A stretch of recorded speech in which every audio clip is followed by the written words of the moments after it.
Dear colleagues, this is a case with zonular dehiscency.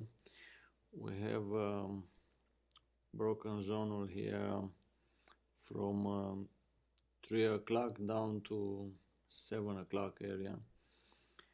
And in these cases, I prefer to not rotate the nucleus inside the bag after hydrodissection. Having a capsulorhexis here done with the grease Haber forceps in the area where the zonules are weakened. I go a little bit less than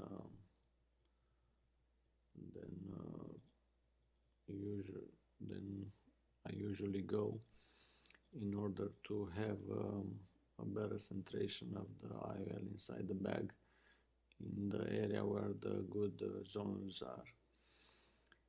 And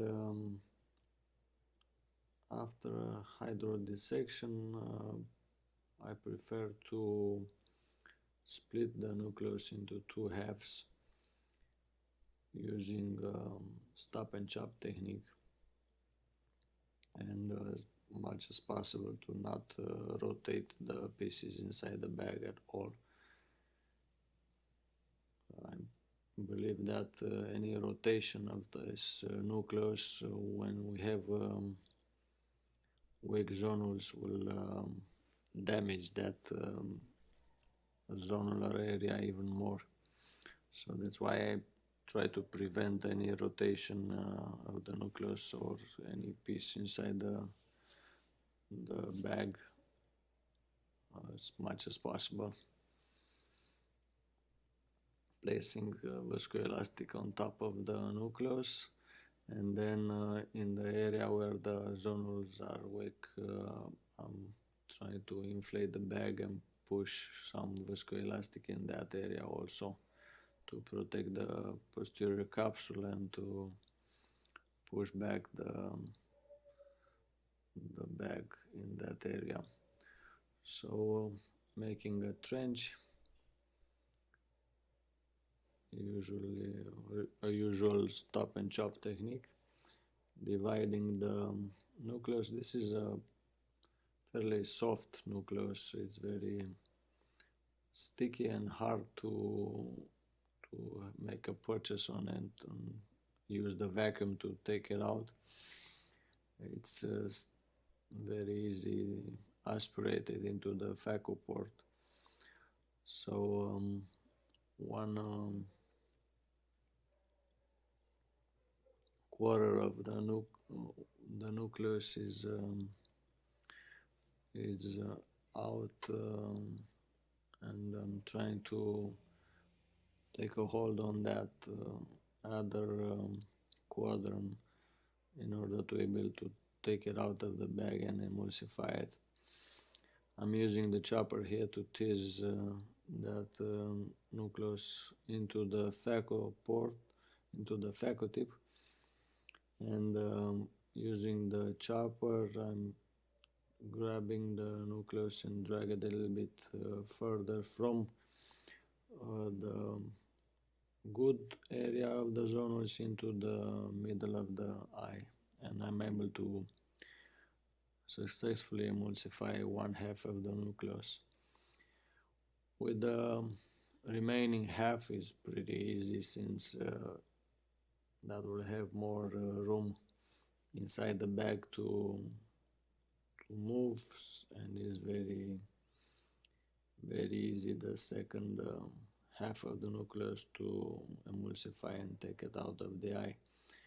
Notice the fact that I'm not rushing the phacoemulsification. I just taking my time and slowly chewing through those two quadrants that are left, little by little, and without having too much disturbance into the anterior chamber, and that will keep the posterior capsule in the place. Keep in mind that in these cases where we have weak zonules, the posterior capsule is extremely easy to get aspirated into the phaco port. since the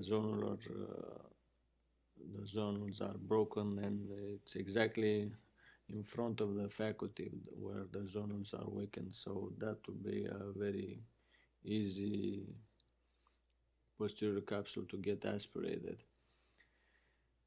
And taking out the last parts of the nucleus, and then we'll take out the phaco probe and aspirate the cortex with the aspirating needle. Notice the fact that when I took out the phaco probe, the hypotony inside the anterior chamber got the blood from the collector channel to come in. That will prove the patency of the trabecular meshwork. So when we have low IOP inside the eye, sometimes we can have this blood reflex from the collector channel, which is not a bad thing, but we have to aspirate the blood from the top of the iris, otherwise that will get fibrin and clog the trabecular meshwork. I'm taking that clot out of the eye. I'm pointing it out where the collector channel responsible for that blood reflex was. When we do take out the cortex from the weak area, we have to take it tangentially, of course, we all know that, not pulling straight to the middle of the eye. And I'm trying to place this IOL, which is hydrophobic IOL with the haptics 90 degrees from that weak zonular area. I don't use the extension ring, since I think that will put even more weight on the IOL bag complex. Thank you. I hope this will help you in your